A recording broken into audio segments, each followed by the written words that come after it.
All right, so we're going deep today. We're looking at this Ledger poll. Right. Where they talked to over 2,000 newcomers to Canada. Yeah. And it's fascinating stuff. I mean, there's a lot to unpack here, but one of the things that really jumped out at me right away, because from the headline, was like nearly 60% of newcomers to Canada are saying they lack confidence in Canada's economic conditions. Like, what's going on there? Well, and it's interesting you say that they lack confidence because it's not just like a feeling, right? I mean, you see it reflected in the numbers.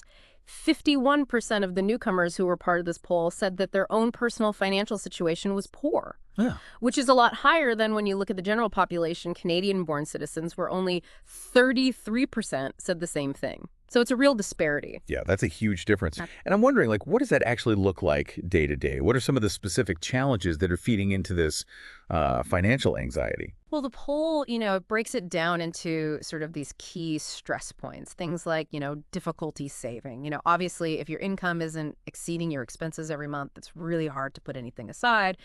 Then there's concerns about job security. Are they going to have that job next month, next year? And investments too. Like, are they able to even think about those kinds of things for the future? Right.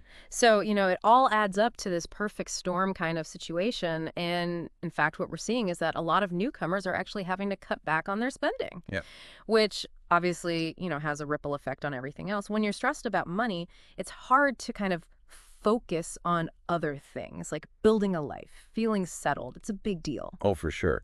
And then on top of all that, I mean, there's this whole other layer of, issues when it comes to legal status. Yeah. Can you talk a little bit about that? What do we mean when we say legal status, first of all, and then, like, what are some of the concerns there? Yeah. So, I mean, legal status is essentially talking about a newcomer's immigration standing in Canada, right? So that can be anything from a temporary work permit, maybe they're here for a specific job for a certain amount of time, all the way up to permanent residency.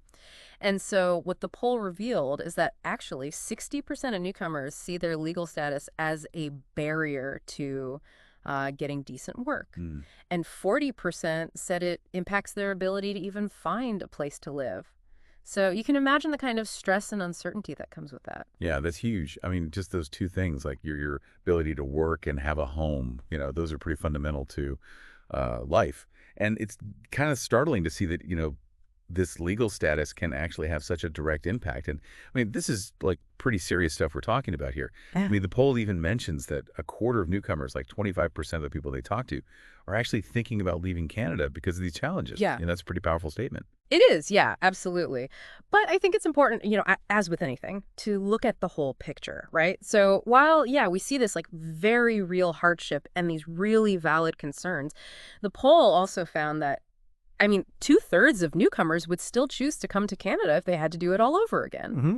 And 80% said they're still hopeful. They, still believe that Canada will hold up its values of multiculturalism and diversity and all those things that we kind of, as Canadians, like to pride ourselves on. Right. So it's kind of this interesting mix, right? I mean, there's hope and hardship all kind of tangled up together. Yeah. And I wonder, like, does this duality play into the bigger kind of national conversation, the immigration debate that's always going on in Canada? Oh, absolutely. And what's really fascinating is that the poll actually reveals that 50% of newcomers, so half the people who, recently came to Canada, they believe that Canada's current immigration policies are actually too lenient. No. And a lot of them, when they were asked to elaborate, their concerns echoed what we hear from a lot of Canadians, actually, which is worries about housing affordability, which, I mean, let's be honest, is a challenge for everybody in Canada these days. Yeah, absolutely. So, I mean, it sounds like even within the newcomer community, there's this diversity of opinion, right? Like Hmm. different views on these complex issues and how we should be handling them.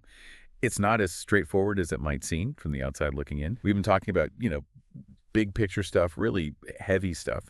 But the poll also gets into some kind of, I guess, more day-to-day aspects of newcomer life, like their shopping habits. What did we learn about that?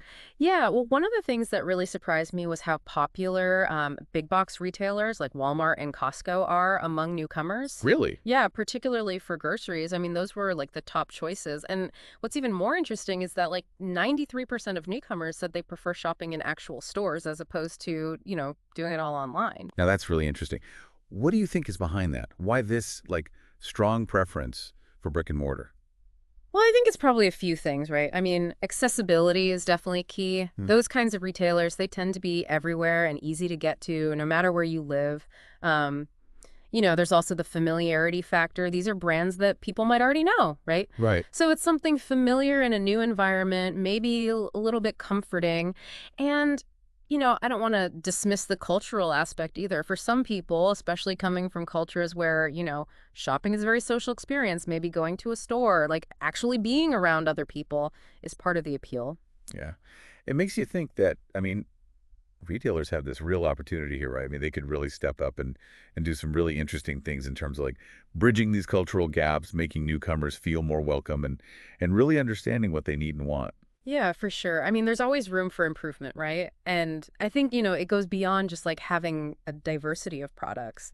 It's about like fostering a sense of belonging, making people feel seen, making people feel understood. Yeah, absolutely. I mean, at the end of the day, what we're seeing from this poll, right, it's this really complex picture of what it means to be a newcomer in Canada right now. It's Yeah. optimism and it's struggle, it's hope for the future, but it's also dealing with these very real challenges in the present. Exactly. And as Canada keeps welcoming more newcomers, it's only going to become more important to understand these experiences, to listen to their stories, so that we can all work together to create a future that's more inclusive and prosperous for everyone.